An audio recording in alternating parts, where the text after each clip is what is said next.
Breaking news Ramachandrapuram బాలిక మృతి కేసులో మిస్టరీ వీడింది. పోస్ట్ మార్టం ఫోరెన్సిక్ రిపోర్టు ఆధారంగా హత్యగా తేల్చారు పోలీసులు. బాలికను హత్య చేసింది ఎలక్ట్రిక్ షాప్ నిర్వహిస్తున్న శ్రీనుగా గుర్తించారు. బాలిక ఇంట్లో దొంగతనం కోసం శ్రీను వెళ్లాడు. అప్పుడు శ్రీనును చూసిన బాలిక ఇంట్లో వాళ్లకు చెబుతానడంతో హత్య చేశాడు. తనపై అనుమానం రాకుండా విచారణ సమయంలో కూడా పోలీసులతో శ్రీను కలిసి తిరిగాడు. హత్య తర్వాత బాలిక చదువుతున్న స్కూలుకు కూడా శ్రీను వెళ్లినట్టు తెలుస్తోంది. బాలిక హత్య కేసుకు సంబంధించిన వివరాలను ఎస్పీ మరి కాసేపట్లో వెల్లడించనున్నారు.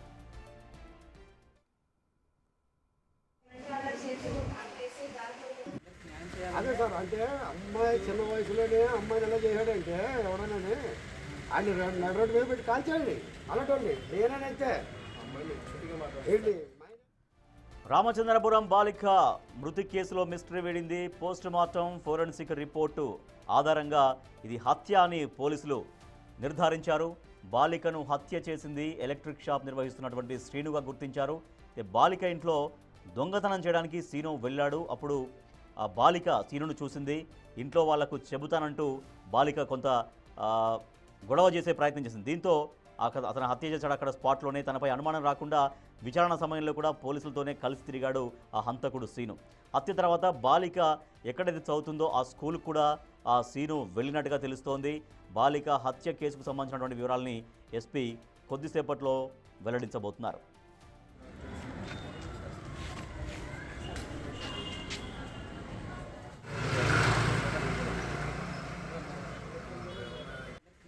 అదే సార్, అంటే అమ్మాయి చిన్న వయసులోనే అమ్మాయిని ఎలా చేశాడంటే ఎవడైనా ఆయన నడు రోడ్డు మీద పెట్టి కాల్చేయండి అలాంటి నేనైతే ఏంటి మైనారిటీ.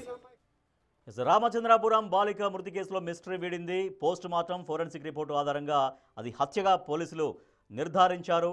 ఎలక్ట్రీషియన్ శ్రీనునే హత్య చేసినట్టుగా, తర్వాత హత్య చేసి కూడా పోలీసులతో పాటే తిరిగినట్టుగా పోలీసులు గుర్తించారు. కొద్దిసేపట్లో ఎస్పీ దీనికి సంబంధించినటువంటి పూర్తి వివరాలు వెల్లడించబోతున్నారు.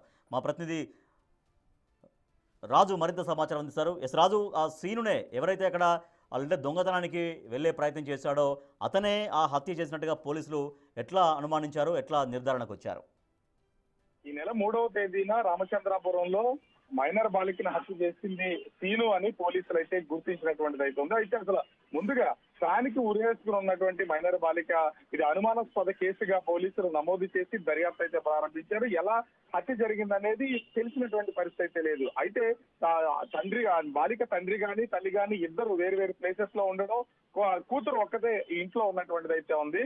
అయితే ఇంట్లో ఏ ఒక్కరూ లేరు అనుకుని ఎలక్ట్రీషియన్ గా పనిచేస్తున్నటువంటి శ్రీను ఇంట్లోకి వెళ్లి దొంగతనం చేసినటువంటిది అయితే ఉంది. దొంగతనం చేసేటువంటి సమయంలో మైనర్ బాలిక ఆ ఎలక్ట్రీషియన్ అయితే చూసింది.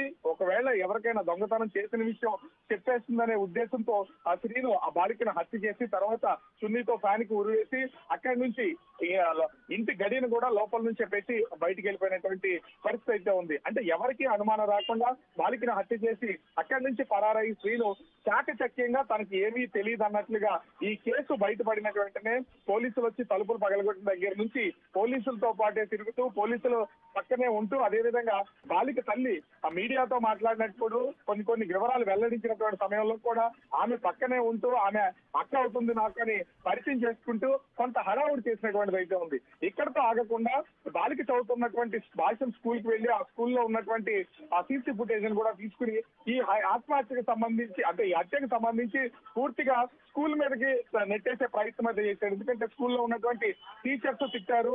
ఆ టీచర్స్ వల్ల ఈమె మనోవేదనకు గురై ఆత్మహత్య చేసుకుందనేది ఒక క్రియేట్ చేసే ప్రయత్నం అయితే చేసి స్కూల్ యాజమాన్యంతో కూడా ఆ శ్రీను గొడవ పెట్టుకున్నటువంటిది అయితే ఉంది. శ్రీను గొడవ పెట్టుకున్నటువంటి సమయంలో తన ఒక యూట్యూబర్ గా కూడా, అంటే యూట్యూబర్ అంటే ఒక వీడియోస్ తీసి యూట్యూబ్ లో అప్లోడ్ అయితే చేస్తున్నటువంటిది అయితే ఉంది. యూట్యూబర్ గా పనిచేస్తూ నేను ఒక యూట్యూబర్ ని, నాకు వీడియోస్ ఖచ్చితంగా మీరు ఇవ్వాల్సిందే అని వాళ్ళని బెదిరించి ఆ వీడియోస్ తీసుకువచ్చినటువంటి పరిస్థితి అయితే ఉంది. అయితే స్కూల్ యాజమాన్యంతో మాట్లాడినటువంటి సమయంలో శ్రీను చేస్తున్నటువంటి హడావుడి వాళ్ళ మదర్ తో కొంచెం దగ్గరగా ఉండడం, అక్కడ అన్ని కార్యక్రమాలు తానే చూసుకుంటున్నటువంటి నేపథ్యంలో పోలీసులు అయితే శ్రీను అనుమానించారు. పోలీసులు శ్రీను అదుపులోకి తీసుకుని విచారణ చేసినటువంటి నేపథ్యంలో మొత్తం కేసు చిక్కుముడు అయితే వీడినటువంటిది అయితే ఉంది. తానే హత్య చేసినట్లుగా ఆ దొంగతనం చేయడానికి వెళ్ళి చూసినందుకు మొత్తం అందరికీ ఊళ్ళో అందరికీ చెప్పేస్తుంది, తన తల్లికి చెప్పేస్తుందనే అనుమానంతో హత్య చేసినట్లుగా అంగీకరించినట్లు తెలుస్తుంది. మరొక 10 నిమిషాల్లో జిల్లా ఎస్పీ ఈ హత్య హత్య మిస్టరీకి సంబంధించి వివరాలు వెల్లడించే అవకాశం అయితే కనిపిస్తుంది. ఇప్పటికే అంటే శ్రీను ఎలక్ట్రీషియన్ గా పనిచేస్తూ అన్ని ప్లేసెస్ అంటే తనకు ఒక ప్రత్యేకించి షాప్ అనేది లేదు. ఎవరు ఇళ్లలో కరెంటు పని కావాలన్నా కూడా ఆ ఇంటికి వెళ్ళి పని చేస్తూ వస్తూ ఉంటాడు. ఎక్కడెక్కడైతే ఎవరు లేరు అని గమనించినటువంటి ప్లేసుల్లో కూడా దొంగతనాలు చేస్తున్నట్లుగా ఒక సమాచారం అయితే ఉంది. ఈ నేపథ్యంలోనే ఈ మైనర్ బాలిక ఆ ఇంట్లోకి వెళ్ళడం, తన దొంగతనం చేయడం, తిరిగి వస్తున్నటువంటి సమయంలో బాలిక చూడడంతో ఎక్కడ బయట ఈ విషయాన్ని బయట పెట్టేస్తుంది. పరువు పోవడంతో పాటుగా అరెస్ట్ అయ్యే అవకాశం ఉందని చాకచక్యంగా అనుమానం రాకుండా బాలికనైతే హత్య చేసి దానికి ఉరేసి బయటకు వచ్చేసినటువంటి అయితే ఉంది. పోలీసులు కూడా అసలు శ్రీనుని అనుమానిస్తారని ఎక్కడ అనుకోలేదు. కానీ పోలీసులు శ్రీను చేస్తున్నటువంటి హడావుడిని గమనించి ఎక్కడో తేడాగా ఉందని వాళ్ళు ఆ శ్రీనుని ఇన్వెస్టిగేషన్ నేపథ్యంలో ఈ విషయం మొత్తం అంతా బయటపడినటువంటి పరిస్థితి ఉంది. మైనర్ బాలిక చిన్న పాప 11 సంవత్సరాల వయసు ఉన్నటువంటి ఆమెను అసలు అత్యంత క్రూరంగా శ్రీను అయితే హత్య చేసినటువంటిది అయితే ఉంది. గ్రామంలో ఉన్నటువంటి ప్రతి ఒక్కరు కూడా ఈ హత్య చేసినటువంటి వ్యక్తి ఎవరో పోలీసుల విచారణలో కనుక తేలితే అతన్ని కాల్చి చంపాలనే ఒక డిమాండ్ కూడా వచ్చినటువంటి రాష్ట్ర హోంమంత్రి వంగలపూడి అంటే దీని మీద స్పందించడం, ఆ కార్మిక శాఖ మంత్రిగా ఉన్నటువంటి సుభాష్ వారి కుటుంబానికి పరామర్శంతో పాటుగా వెంటనే ఆ వ్యక్తి ఎవరైతే హత్య చేశారో లేకపోతే ఈ చనిపోవడానికి కారణాలు ఎవరో వాళ్ళు శిక్షిస్తామని వెల్లడించినటువంటి నేపథ్యం అయితే ఉంది. కానీ పోలీసులు అత్యంత చాకచక్యంగా ఏమీ తెలియదు అన్నట్టు వ్యవహరిస్తున్నటువంటి శ్రీను గుర్తించడం, అతను విచారణ చేసి ఈ కేసు ఉదంతాన్ని బయటపెట్టినటువంటి పరిస్థితి ఉంది. మరొక 10 నిమిషాల్లో ఈ కేసుకు సంబంధించి పూర్తి వివరాలను జిల్లా ఎస్పీ వెల్లడించే అవకాశం అయితే కనిపిస్తుంది. నగేష్. రైట్, థ్యాంక్ యూ రాజు. కోనసీమ జిల్లా రామచంద్రపురంలో ఇటీవల జరిగినటువంటి ఒక అనుమానాస్పద మృతి, అది హత్యగా నిర్ధారించారు పోలీసులు. ఆ బాలికను హత్య చేసింది ఎక్కడ ఎలక్ట్రికల్ షాప్ నిర్వహిస్తున్నటువంటి శ్రీను అనేటువంటి నిందితుడే ఆ బాలిక ఇంట్లో దొంగతనానికి ప్రయత్నించాడు. అయితే అక్కడ బాలిక ప్రతిఘటించడంతో ఆ బాలికను హత్య చేసి తనే ఉరి వేసినట్టుగా క్రియేట్ చేశాడు, ఒక ఆత్మహత్యగా క్రియేట్ చేశాడంటూ పోలీసులు ఇది ఆత్మహత్య కాదు, ఇది శ్రీను చేసినటువంటి హత్యగా పోలీసులు నిర్ధారించారు. దీనిపైన పూర్తి వివరాలని కొద్దిసేపట్లో జిల్లా ఎస్పీ మీడియాకు వివరించబోతూ ఉన్నారు.